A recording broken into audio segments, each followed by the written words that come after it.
Syederalun, Rumah Sakit Palang Merah Indonesia di Jalan Sultanah Nahrisyah atau Samudra Lama, Kecamatan Banda Sakti, Losmawe, aktivitasnya terhenti sejak Januari 2021. Menurut pihak Rumah Sakit PMI Aceh Utara, kondisi itu terjadi karena sudah tak mampu membayar gaji perawat selama 3 bulan terakhir, terhitung sejak bulan September, Oktober, dan Desember 2020. Hal itu dikarenakan kunjungan pasien menurun drastis selama pandemi COVID-19.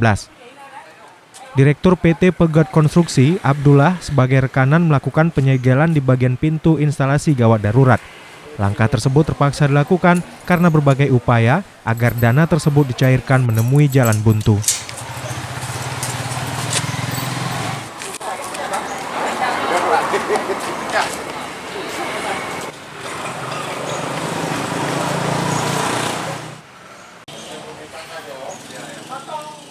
Dari Losmawe, Zaki Mubarak, Serambi On TV.